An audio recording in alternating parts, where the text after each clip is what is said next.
नमस्कार दोस्तों, आज आपसे बात करनी है विजिटर वीजा की। ये वही विजिटर वीजा जिस पर करोड़ों भारतीय, लाखों नहीं करोड़ों भारतीय अलग अलग देशों में गए और वहां जाकर अपना विदेश जाने का सपना तो पूरा किया ही है, साथ ही साथ उसको वर्क वीजा में तब्दील कराकर, बिजनेस वीजा में तब्दील कराकर अपनी जिंदगियां बनाई है। सो आज विजिटर वीजा के बारे में पूरी जानकारी देंगे, कैसे आप विजिटर वीजा ले सकते हो और कैसे विजिटर वीजा के सहारे आप वहां जाकर काम भी कर सकते हो। वीडियो को शुरू से लेकर एंड तक जरूर देखिए और चैनल को अभी तक सब्सक्राइब नहीं किया तो सब्सक्राइब भी जरूर कर ले। सो विजिटर वीजा किसी भी कंट्री का आपने लेना है तो प्रोसेस एकदम सेम रहता है। पहले जानना पड़ेगा कि विजिटर वीजा होता क्या है। सो विजिटर वीजा ये होता है कि आपने वहां घूमने जाने के लिए, तो देखिए विजिटर वीजा दो प्रकार का होता है, एक तो टूरिस्ट वीजा और दूसरा विजिटर वीजा। टूरिस्ट वीजा में क्या होता है कि आप घूमने के लिए जा रहे हैं, वहां का माहौल देखने के लिए जा रहे हैं, वो कंट्री देखने के लिए जा रहे हैं, जबकि आपको वहां से कोई बुलावा नहीं आया, आपके पास इतना पैसा है और आप यहाँ पे इंडिया में इतने ज्यादा सेटल्ड है कि आप घूमना फिरना चाहते हैं। और ये टूरिस्ट वीजा आपको मिलता है आपकी ट्रेवल हिस्ट्री के बेस पर। अगर आपने कनाडा या अमेरिका या यूरोप जैसे कंट्री में जाना तो उसके लिए आपको जरूरी तो नहीं है, लेकिन रिकमेंडेड है कि आप इंडिया के नजदीक के कंट्री जैसे दुबई, सिंगापुर वगैरह अगर घूम जाए, जिनका वीजा बहुत ही आसानी से मिल जाता है, तो आपको बड़े कंट्रीज का वीजा लेने में बहुत ज्यादा दिक्कत नहीं आती। बट आज के समय में चाहे हम अमेरिका की बात करें या कनाडा की बात करें, खासकर बिना ट्रैवल हिस्ट्री के भी हमें ये वाला वीजा मिल जाता है, यानी कि टूरिस्ट वीजा घूमने फिरने के लिए मिल जाता है। वो डिपेंड करेगा आपके कंसल्टेंट में कि आपकी फाइल किस तरह प्रेजेंट की गई है वहां पे एम्बेसी में।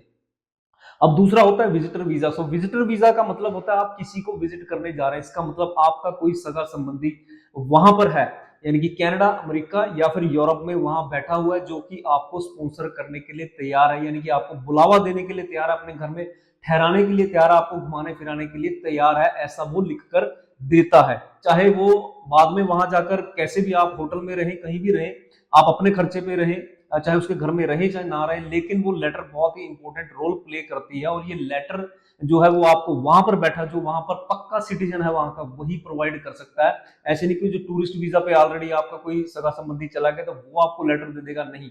वहां पे अगर उसकी सिटीजनशिप है या पीआर है तो वही बंदा आपको जो है ये ऑफर कर सकता है कि यहाँ पर घूमने फिरने के लिए आइए, आपके घर का रहने सहने का खर्चा मैं करूंगा, जो कि एक हल्फिया बयान होता है। वो भी आप अगर स्पॉन्सर के बारे में ज्यादा जानना चाहते हैं तो हमारे चैनल को जरूर सब्सक्राइब कर लें। उसमें बहुत सारे वीडियोस मैंने स्पॉन्सर पर भी बनवाए हुए हैं कि किस तरह से आप स्पॉन्सर प्राप्त कर सकते हैं। सो ये दो आधार होते हैं आपके विदेश पहुंचने के विजिटर वीजा पर। सो विजिटर वीजा पर जब आप पहुंच जाते हैं तो आपके पास बहुत सारी ऑप्शंस होती है। देखिए विजिटर वीजा खासकर अगर हम बात करें अमेरिका की, वो 10 साल का मिलता है। कनाडा का आपको मिलता है जब तक आपके पासपोर्ट की वैलिडिटी है, यानी कि अगर आपका पासपोर्ट 2032 तक का है तो आपको 2032 तक का वीजा मिलेगा। और अमेरिका में पूरे 10 साल का आपको वीजा मिलेगा। और खास बात अमेरिका की यह है कि एक बार जब आपको वीजा मिल जाता है तो उसके बाद रिन्यू ऑटोमेटिकली वो हो जाता है, और सेम ही कंडीशन जो है कनाडा में रहती है। एक बार आपको वीजा मिल जाता है, हालांकि आपको अपने डॉक्यूमेंट्स के साथ अप्लाई करना पड़ता है कनाडा के केस में, लेकिन एक बार अगर आपको वीजा मिला है तो दोबारा बहुत ही आसानी से मिल जाता है। सो आप वहां पर, अब बात आती है स्टे की।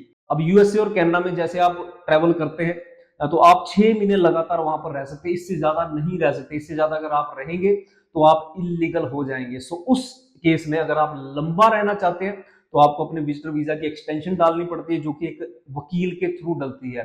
सो 6 से 8 या 10 महीने भी हो सकते हैं, वो 12 महीने भी हो सकते हैं, वो आपके केस पे डिपेंड करेगा, क्योंकि जिसको आप विजिट करने गए थे तो वो सारा मैटर बना के जो है वकील अदालत में पेश करता है। तो वो सब बेस बनाकर जो एम्बेसी में आपका पेश किया जाता है, तो उस आधार पर आपका वीजा एक्सटेंड हो जाता है, जो कि 1 साल तक भी हो सकता है। लेकिन अगर आप 1 साल से ज्यादा, 2 साल, 3 साल, 4 साल वहां पर रहना चाहते हैं, उसके लिए बहुत सारे प्रोविजंस हैं। वो प्रोविजन इसीलिए है क्योंकि आज कनाडा हो, ऑस्ट्रेलिया हो, अमेरिका हो, यूरोप की कोई भी कंट्री हो, वहां पे हमेशा लेबर की शॉर्टेज रहती है, खासकर आजकल के दिनों में।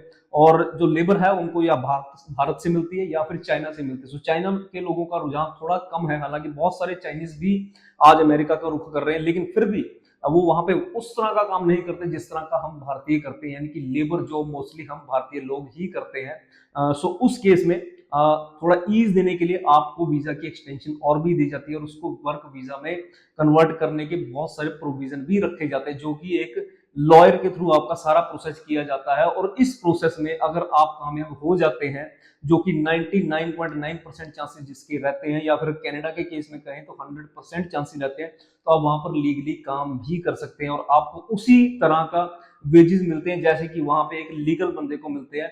सो बहुत अच्छी अर्निंग जो आप कर सकते हैं। इन देशों की सबसे बड़ी खास बात ये होती है कि यहाँ पर एक फिक्स्ड इनकम होती है। आपको अगर दिन इतने घंटे की इतने अगर अलॉट है कि आपको इस श्रेणी में इतना वेतन मिलना है, तो उतना वेतन ही आपके एम्प्लॉयर को देना पड़ेगा, उससे कम नहीं दे सकता। और कैश पे काम नहीं करते आप, आपके अकाउंट में सारा पैसा आता है, उसमें से सारे टैक्स कटते हैं और फिर जो बचा होता है वो आपको मिलते हैं। सो बहुत ही अच्छा सिस्टम है। यही कारण है कि आज आधा पंजाब खाली हो चुका है, क्योंकि यहाँ पर लोगों को अवेयरनेस है कि एक बार यहाँ से निकल जाएं अगर हम, एक बार हमें वहां पे एंट्री मिल जाए इन बड़े देशों में, तो अपने आप ही उसका जुगाड़, तो वो वर्क वीजा का जुगाड़ तो वो कर ही लेंगे। और किया भी है, जैसे कि आपको सबको पता है कि बहुत सारे लोग पंजाब से हरियाणा से विजिटर वीजा पर गए और उन्होंने अपने वहां पे कारोबार भी किए, वहां पे जॉब्स भी की और बहुत बड़े बड़े मुकाम हासिल किए। और ये सिलसिला लगातार चलता ही जा रहा है। अब मैं अवेयर करना चाहता हूँ भारत के अन्य प्रांतों में भी, जो कि वर्क वीजा के चक्कर में फंसकर अपने पैसे खराब करते हैं। तो पहले भी बहुत बार ये बता चुका हूँ कि ये राइट तरीका है अगर आपने वहां पहुंचना है। आज मैं ये नहीं कहता कि आपको बहुत आसानी से आपका विजिटर वीजा मिल जाएगा, लेकिन आज जिस तरह का माहौल चल रहा है, जैसे जैसे मैंने बताया कि पूरी दुनिया में एक लेबर की शॉर्टेज है, एक रास्ता आपके लिए अगर खुला है वहां पहुंचने का, इन कंट्रीज में पहुंचने का, तो वो यही है। और एक बात मेरी याद रखना कि अगर आप इन कंट्रीज में पहुंच जाते हैं तो आपकी लाइफ बिल्कुल ही सेटल हो जाएगी।